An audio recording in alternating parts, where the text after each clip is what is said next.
You are not an ordinary person.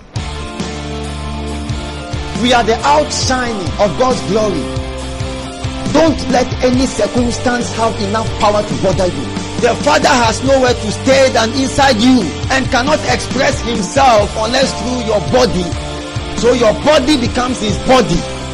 That is why the Bible says we are the body of Christ.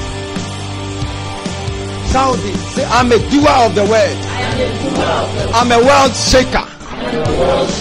I live by the word. I'm born by the word. We are here to produce heaven on this earth. I produce heaven on earth. Zadiva Kasi. For whatsoever is born of God overcomes the world. And this is the victory. That's why I say don't give up. Hey! Moko se kipara vuka du se tivaha.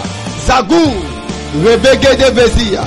Vege yakusa tifaroski parakataya. I feel like turning water into wine.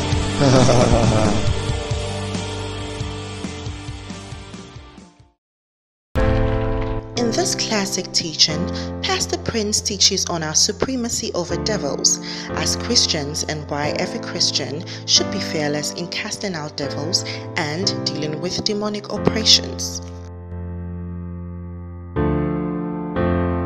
Dominion over devils, Part 1.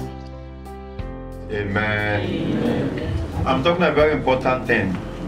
Dominion over devils. Amen. The topic is born supreme. Born supreme. Born supreme. Luke chapter 10, verse 19. 1, 2, go. Behold, I give unto you power to tread upon serpents and scorpions, and over all the power of the enemy, and nothing shall by any means hurt you. Amen. Amen. Give another shout of glory. Shall we please take our seats? Is it not powerful?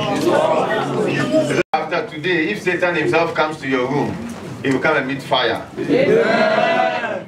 Amen. Amen. I never believe what I'm saying. Is it not powerful? Verse 18, it tells us that when they came rejoicing that even the enemies, go to verse 18, and he said unto them, go to verse 17, and the 70 returned again with joy, saying, Lord, even the devils are subject unto us through thy name. Leave it there, is it not powerful? The 70 returned again with joy, saying, Lord, even the devils are subject unto us through thy name. And Jesus said, behold, I saw Satan fall like lightning. Then he says, behold. Go to verse 19 now. Behold. Now, the word behold means to see. You see, in the kingdom, what you cannot see, you cannot access. In Christianity, what you cannot see, you cannot access. So that's what the scripture says, whilst we look not on the things which are seen, but we look at the things which are not seen. So we can look at things which are not seen as Christians. So when he says behold, he says see. Who is seeing right now? It's powerful. So throughout the scriptures you see the word behold. If any man be in Christ, he is a new creation. It says behold, all things have become new. Behold. See, not many Christians can behold that all things have become new when they get born again. Amen. Amen. But here it tells us that to behold, it says behold, see, I give unto you power to tread on serpents and scorpions and over all the power of the enemy. It says, and nothing shall by any means hurt you. Behold, I give unto you power. And see, Jesus was talking to the disciples. Amen. Amen. Now those disciples were his disciples that he was sending to go and preach the gospel. These men were men that were not yet born again. Nobody could have been born again because Jesus had not yet died and resurrected. So these were people that were just walking with Jesus. None of the disciples was born again. None of the disciples. None. All of them were followers of Jesus. That's why we call them disciples. Disciples are just people who are students, followers, learning. Amen. Amen. So they were following Jesus, but they were not yet born again. That is why when Jesus was arrested, they all ran away. Because they became very fearful. Their master that they were following had been arrested. So Peter said, oh, let me go back to my fishing job, because my master has been arrested. But these men were not born again. Yet when Jesus sent them 2 by 2, they came with some kind of results. They came to tell Jesus that, Jesus, even the devils are subject to your name. These are men, they were not born again. Then Jesus said, behold, I give unto you power. He says to tread on serpents and to tread on scorpions. Behold, I give unto you power. Now, the word power there means authority. It is the Greek word is exousia. There is the Greek word dunamis, which means that power that is inside, the Holy Ghost power. But this power is exousia. It means a delegated authority. Now when we say delegated authority, now when we say delegated authority, it means that the president of Ghana is called who? President Akufo-Addo. Then he calls me one day and says, Pastor, come. Then he says that, okay, I want to go to Malaysia, but I don't want to be the person to go. I want you to go on my behalf. And when you go, meet the Malaysian Prime Minister, and 2 of you should agree on this particular deal. That is called a delegated authority.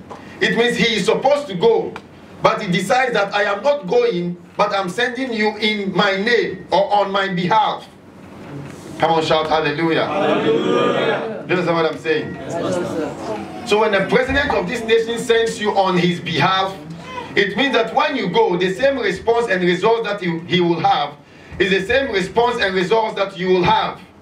It also means that you are working in this kind of authority. Even though as a person he is not there, your presence there is his presence there. Come on, shout hallelujah. Hallelujah. And his authority there is your authority there. So wherever you work, if your boss calls you and says, go here on my behalf, when you go there on his behalf, you are acting on what we call delegated authority. Come on, shout hallelujah. Hallelujah. So Jesus was supposed to go and preach, but he called his disciples and sent them instead. And then when they went and all the things happened, he told them, says, behold, see, I give unto you power. I give unto you authority. I give unto you delegated authority. I give unto you my kind of authority. Amen. Amen. Then it says, I give unto you power to tread on serpents and to tread on scorpions. Another translation says to trample on. Now the reason why he uses the word trample doesn't really mean that we are going to walk around walking on serpents and scorpions. What will we get from that? Nothing. Amen. Amen. But he used, oh, amen. Amen. He used the word trample because he wants to give us, or tread because he wants to give us a particular kind of understanding. You only trample on what is under you. So he was telling them that even though I have not died and resurrected, I'm giving unto you delegated authority. That you go in my name. And then when you go, the kind of perception and the kind of understanding that you should go working with is people, or a kind of perception, the kind of perception a person who sees other things as under him or under her should go with. That is why he said, behold. Come on, shout hallelujah. Hallelujah. So he was saying, see that I give unto you my kind of authority. I am not going, but you are going.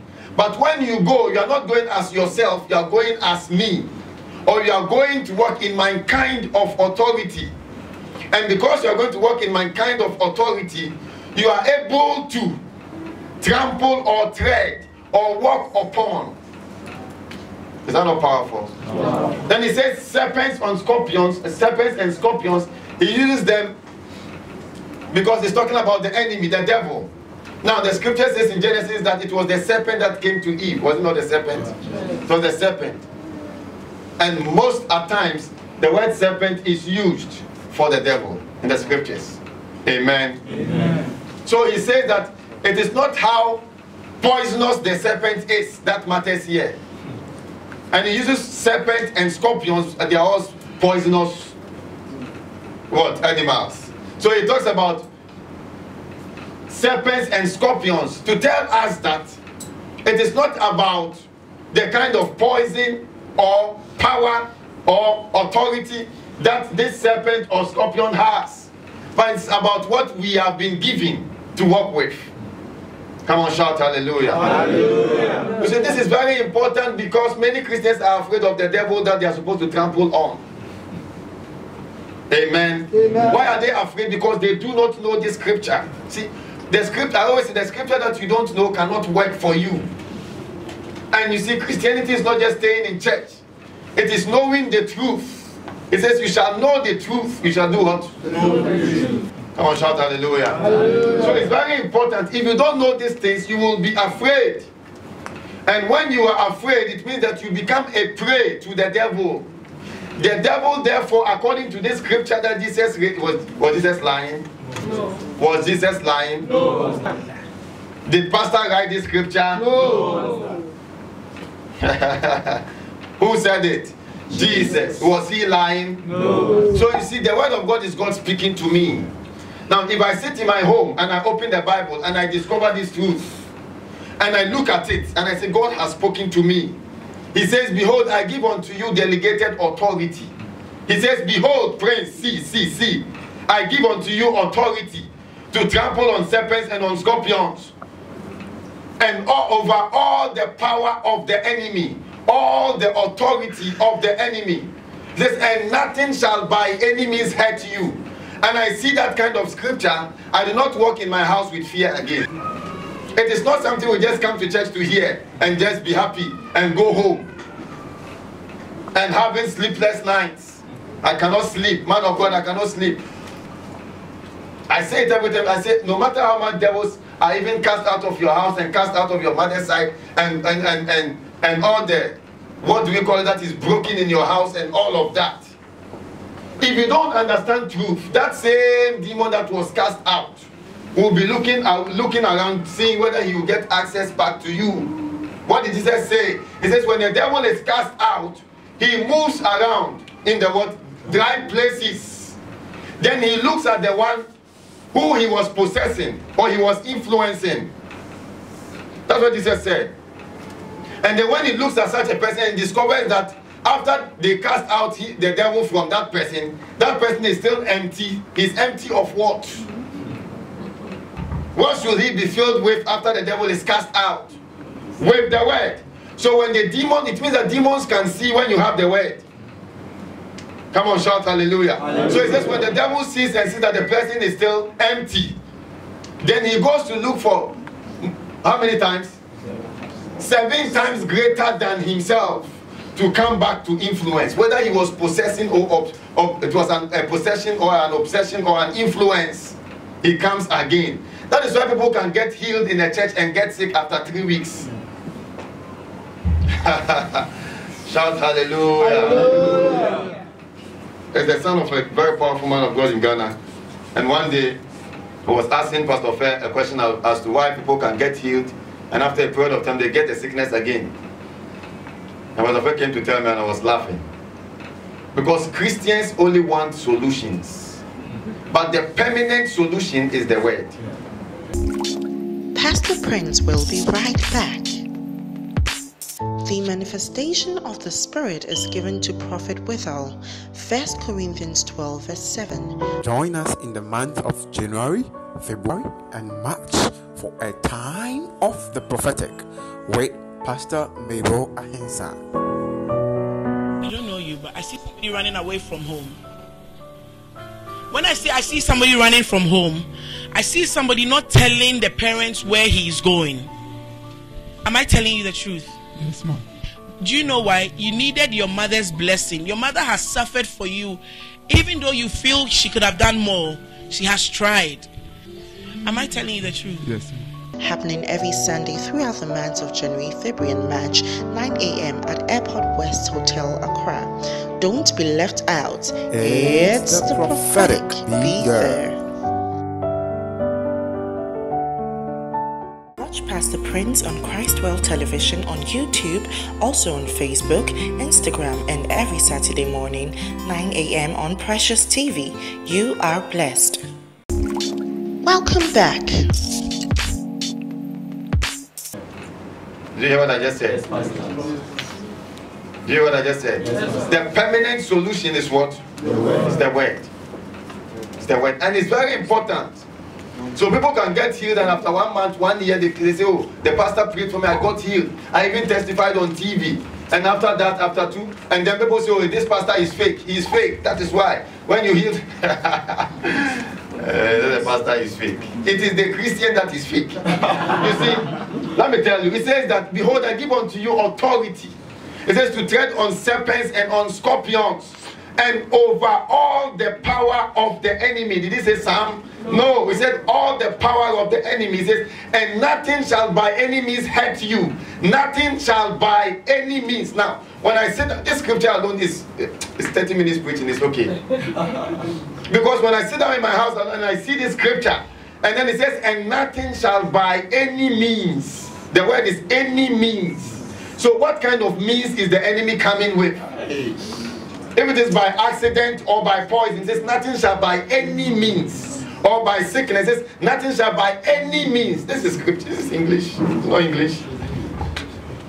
Nothing shall by any means hurt you. Say, I'm untouchable. I'm untouchable. So when you see Christians, you say, I've seen even great men of God who say that the devil is very powerful, you must be careful about him. Jesus did not say he's very powerful, you should be careful about him. Shout hallelujah. Hallelujah. People say that, and people even go on to say, give them their experiences of the devils and all. Your experience is not what we've been asked to learn. Amen. Amen. Because experience are in levels. Sometimes you might have some kind of experience because we are ignorant of something. Sometimes you might have some kind of experience because you allowed certain things to happen. There are a whole lot of, so it's not your experience that you used to teach us. I don't teach you by experience. I teach you by what I see. That's why I say that even if a man of God is teaching on healing and is in a wheelchair, what he's teaching is still powerful. Come on, shout hallelujah. Hallelujah. So it says, behold, I give unto you delegated authority. So now he is speaking to us. Now he is speaking to you. Jesus has said it all these years, but you did not know. Or you've heard the scripture, but you've not taken it any serious. Do you understand? But this morning, Jesus is still speaking to us.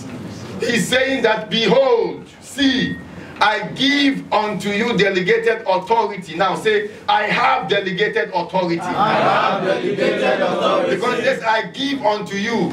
So your response is that I have it. Because he has given it unto me. Now if I don't say I have it, and I say, hey, delegated authority, you don't know the wages in my house. Then it means that I am repudiating what God has said. Do you hear what I just said? Yes, you see, when the angel came to, come on, shout hallelujah. Hallelujah.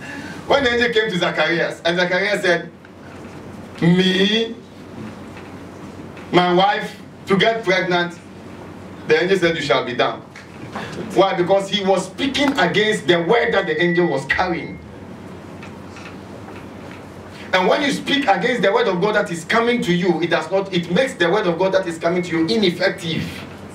The effectiveness of the word of God is not in the book. The effectiveness of the word of God is our response to what we hear. Amen. Amen. So if we do not respond to it, says the word that came to us came to them, but it did not profit them, but because they did not mix the word that they hear with faith. How do you mix the word that you hear with faith? By responding. When the priest said that, no, we cannot have, my wife is already old. She's old. How can we have a child? She's too old. When the priest was saying that, the angel said, you shall be dumb. You shall not be able to speak. Because if you keep speaking, you'll be speaking against what I have brought to you, the word of God that has come to you. And that means that the word of God will not work. And you blame God that he sent his angel and the word did not come to pass. So the angel had to close his mouth. Amen. Amen. But when he went to Mary, Mary said, be it unto me according to that which you have spoken. Even though Mary told her, can I have a child? Me? How can I have a child? A virgin have a child? It's not possible. But she did not say it's not possible. She said, how shall this be? After the angel said what you said, okay, whether it will happen or not, once you said it, I believe. Let it happen. Come on, shout hallelujah. Hallelujah. That is our response to the word of God. So when Jesus says, behold, I give unto you authority, you say, I have authority. Do you understand? Yes, to tread on serpents and on scorpions. It says, and over all the power of the enemy. All the power of the enemy. It says, and nothing shall by any means hurt you. Come on, shout hallelujah. Hallelujah. Say, nothing shall by any means. Nothing shall by any means. Say, any means. Any means.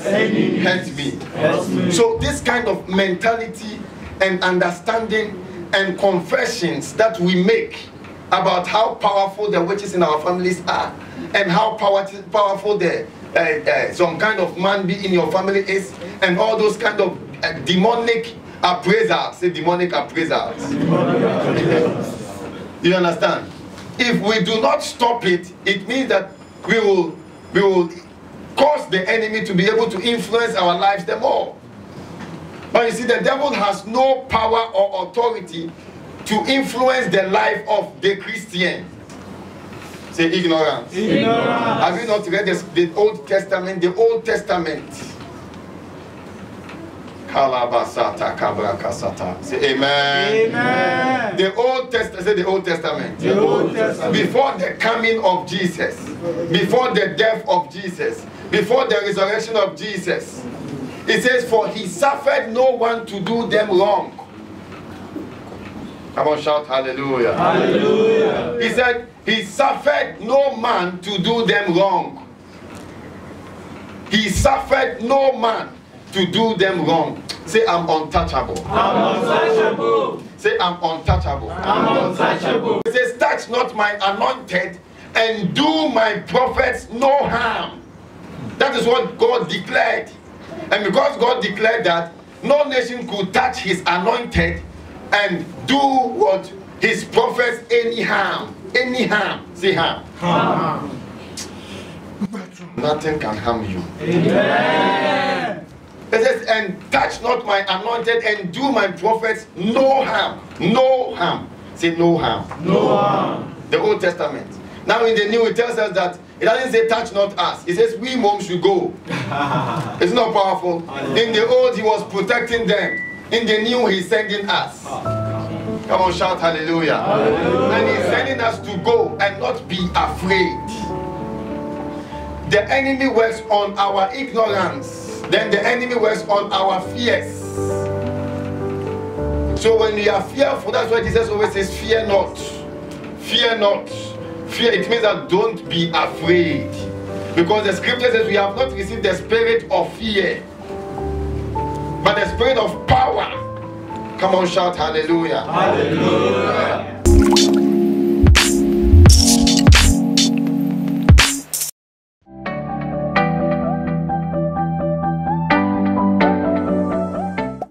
Hello viewers, welcome to our year of excellent and exceeding glory. Happy New Year to us all. Today our question is from Blessing, and he wants to know, it says, is Jesus Christ in heaven preparing a place for us? Is Jesus Christ in heaven preparing a place for us? The answer is no. Jesus is not in heaven preparing a place for us. The scripture says that Jesus is seated at the right hand of the Father. And he's seated as an advocate and as a high priest. So he's not there, he's not in heaven preparing a place. He's there seated at the right hand of the Father. But I get your question, and I guess your question is from John chapter 14, verse 1 to 3, where Jesus said, let not your heart be troubled. It says, ye believe in God, believe also in me. It says, in my Father's house are many mansions. In my Father's house are, so there are already many mansions. In my Father's house are many mansions. And it says, if it were not so, I would have told you I go to prepare a place for you. And verse 3 says, and if I go and prepare a place for you, it says, I will come again and receive you unto myself, so that where I am, there you may be also. So I think your question is coming from verse 3 when it says, if I go and if I go and prepare a place for you, I will come again and receive you. And this is a question that I think that many people think that Jesus actually is there, maybe building some mansions for us or doing something. The scripture says that all the works were finished before the foundation of the world. But what Jesus was actually talking about here in verse 3 is our placement in the mansions, our placement in the Father's house, our placement. And that was what Jesus was talking about, our position or our placement in the Father's house. You know, before Jesus died, no one had a placement in the Father's house. No one. It was only Jesus himself. None of the disciples, none of the Old Testament people had a placement.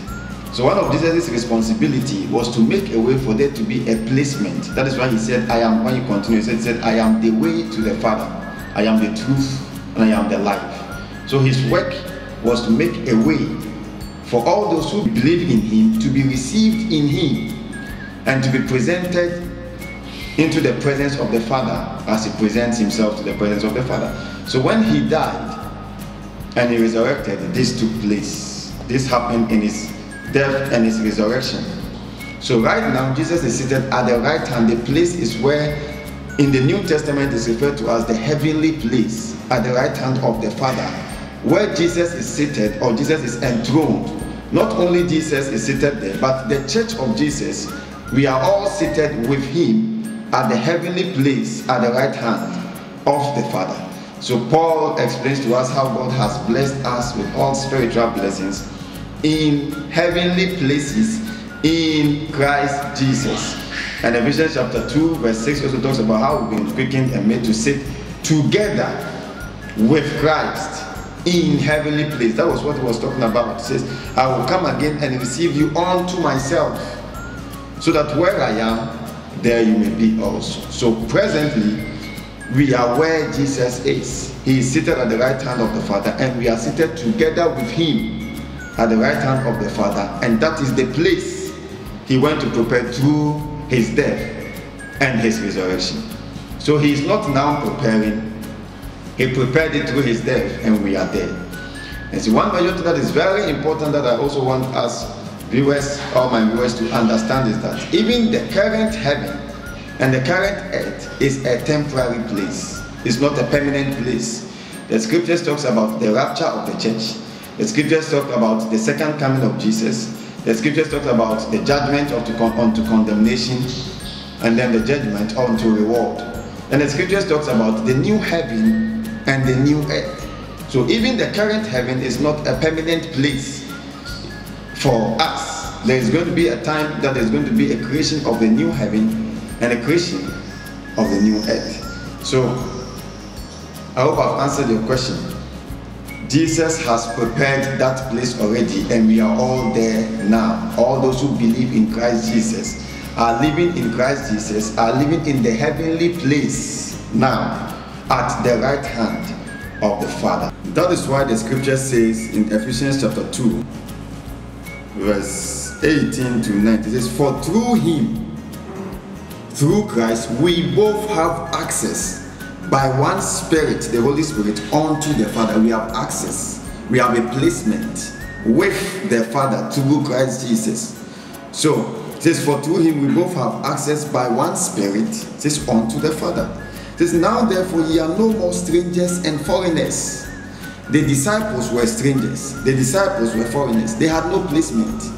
The Old Testament folks were strangers. They were foreigners. They had no placement. But it says, now therefore now, ye are no more strangers and foreigners, but, hallelujah, fellow citizens with the saints and of the household of God. That word household means a family membership, relatives. We are relatives of God. We live where he lives. So we are functioning from heaven onto the earth. We are not functioning from the earth to heaven. We are functioning as Christians from the heavenly place where we are placed or positioned now in Christ Jesus onto the earth. So currently we are there. He's prepared the place and we are where He's prepared through His blood. God bless you.